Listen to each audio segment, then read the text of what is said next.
Hello, everyone, and thank you for joining us for the webinar Introducing the Bonjour à tous et merci de nous avoir rejoints dans le cadre de ce programme. Aujourd'hui, nous allons nous focaliser sur la section des droits de l'homme. Cette section sera enregistrée et rendue disponible au niveau de la plateforme de UN Global Compact.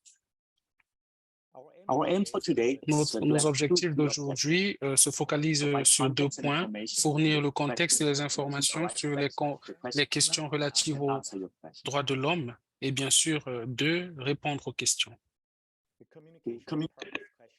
La communication sur le questionnaire de progrès est divisée en 4 sections: les droits de l'homme, le travail, l'environnement et la lutte contre la corruption, sans oublier la gouvernance. La gouvernance traite de la structure de celle-ci et les 4 autres sections entrent dans les détails sur les sujets qui sont relatifs aux principes.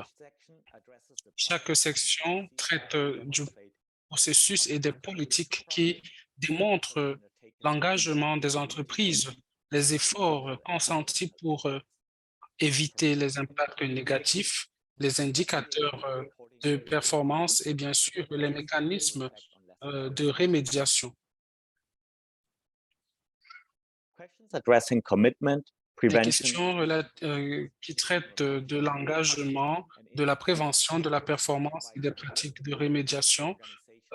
Ici, vous avez les efforts de durabilité, vous avez également l'identification des lacunes pour favoriser un impact positif. Attardons-nous à présent sur les similitudes entre la section des droits de l'homme et les autres sections du questionnaire. Avant d'entrer de plein pied dans les droits de l'homme, il est important de de mentionner la nature interconnectée de toutes les sections du questionnaire. Par exemple, la section de gouvernance s'attarde sur la structure de gouvernance et montre comment régler l'impact, comment traiter la question de l'impact des droits de l'homme. Par exemple, la question G7 traite de la diligence, conformément aux principes des Nations unies sur les droits de l'homme. La diligence est un processus qui traite et règle la question de l'impact négatif sur l'environnement. Il inclut 4 étapes: identifier l'impact négatif, faire des recherches sur les trouvailles, chercher les réponses et communiquer sur la, la résolution du problème la résolution des impacts. Il est important ici de traiter, de se focaliser sur l'acquis des personnes et l'environnement. Et bien sûr, lorsqu'on parle de diligence, il faudrait également qu'on prenne en compte d'autres points. Comme nous l'avons mentionné à l'introduction, la section des droits de l'homme suit une structure similaire que celle des autres. we will not be going Et into these l'objectif, dans le cadre de l'objectif de cette formation, nous n'allons pas nous attarder dans les détails.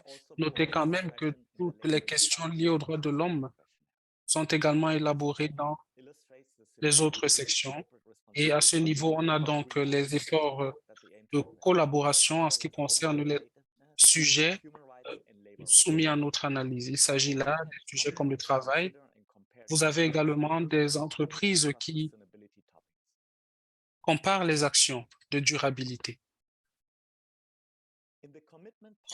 human rights section, Dans la section engagement des droits de l'homme, on se focalise sur les activités liées aux droits de l'homme. Les 2 premières questions traitent des progrès en termes de droits de l'homme.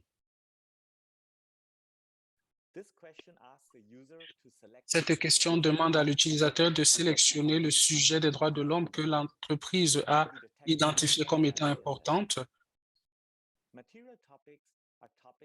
Les sujets matériels sont des sujets qui représentent l'organisation, qui représentent l'impact économique sur l'environnement et sur les personnes. Ici, on prend donc en compte l'impact significatif qui est relevé. Et lorsqu'on parle des droits de l'homme, ici, on parle des droits de l'homme parce qu'ils sont, on traite ici des impacts négatifs sur les entreprises et sur les relations d'affaires. Les ressources pour comprendre cette pratiques figurent dans le guide du progrès. Il est donc important qu'une organisation peut prioriser un de ces points et bien sûr régler les différents problèmes auxquels il est confronté. Les entreprises ici peuvent ajouter des sujets en sélectionnant un espace et en fournissant davantage de propositions. Les matériels identifiés ici au niveau de HR1 traitent des questions liées aux droits de l'homme. Seuls les sujets sélectionnés au niveau de HR1 apparaîtront dans le reste de la session. Trois, les sujets relatifs aux droits du travail font partie des droits de l'homme, comme la liberté des associations, la lutte contre le travail des enfants, le travail forcé, entre autres, sans oublier qu'il faudrait traiter la question du travail des enfants est traitée dans dans la session relative au travail. Cette question traite des engagements politiques et à ce niveau, cela dépend de votre sélection au niveau du HR1. Ici, on a donc des améliorations. On peut identifier ou réduire les impacts négatifs, structurer les réponses aux incidents en fournissant une bonne structure pour régler ces problèmes. Il faudrait également noter que sélectionner oui inclut une autre politique et bien sûr, il y aura des questions qui interviendront au niveau de HR2. Si vous répondez par oui que votre entreprise est en place au niveau de HR2, alors on aura le HR2.1 qui demande des détails quant à cette politique. Par exemple, il y aura des pratiques pour être plus efficace, l'expertise interne et externe, la gestion et bien sûr les relations d'affaires. HR3 traite de l'engagement des parties prenantes et ici, on ajoute plusieurs perspectives concernant un problème. Ici, il y a bien sûr les processus de diligence et d'évaluation des risques. Ici, on essaye donc de comprendre l'impact spécifique sur les problèmes compte tenu d'un contexte spécifique également.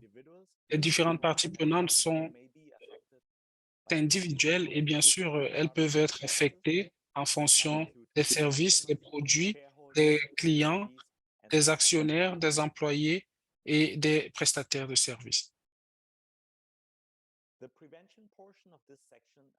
La section prévention traite bien sûr de la réduction des impacts négatifs une fois que l'entreprise a établi une politique et gérer les risques. Il faudrait donc prendre les dispositions nécessaires pour réduire l'impact négatif. Dans ce contexte, il faut renforcer les capacités et prendre en compte les parties prenantes importantes. Former les parties prenantes est également important pour une conduite responsable en entreprise. Le progrès est nécessaire pour comprendre l'effectivité des politiques d'action pour prévenir l'impact et bien sûr favoriser le progrès.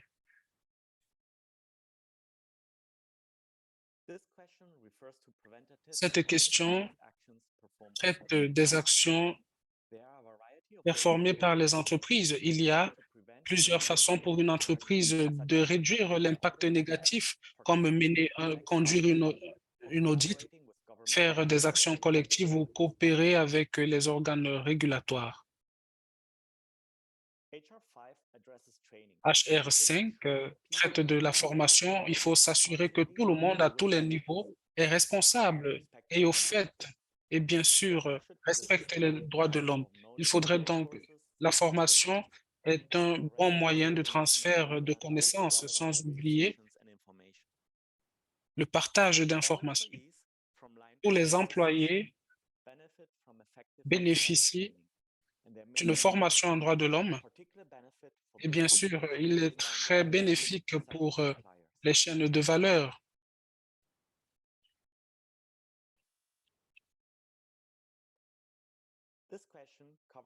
Cette question couvre l'évaluation du progrès dans la prévention et la réduction de l'impact.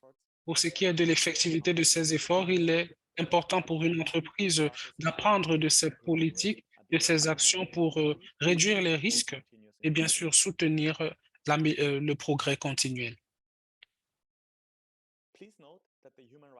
Prière de noter également que la session des droits de l'homme n'a pas d'indicateur de performance. Les indicateurs de performance sont intégrés dans la session relative au travail.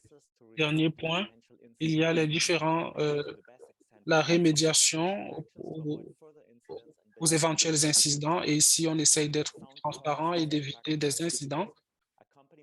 Toutes les pratiques mises en place malgré tout cela, il faudrait également anticiper des impacts négatifs. Alors, ceci déterminera l'engagement actif et la lutte pour les actions de lutte pour promouvoir les droits de l'homme.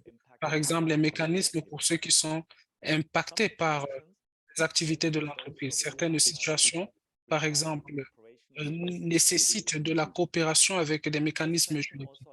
Alors, cette question vous permet également de répondre à des questions. Si vous sélectionnez cette option, alors vous devriez donner des informations ou des détails supplémentaires. Cette question traite des solutions pour régler la question de l'impact généré par les entreprises. Ici, la remédiation est de contre-attaquer par rapport à un impact négatif.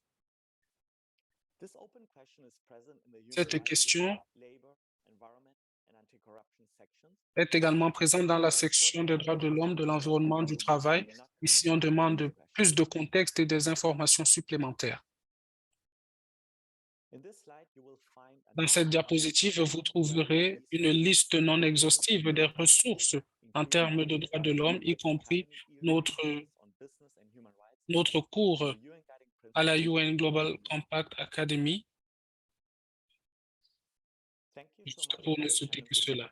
Merci pour votre aimable attention et nous sommes prêts à prendre vos questions.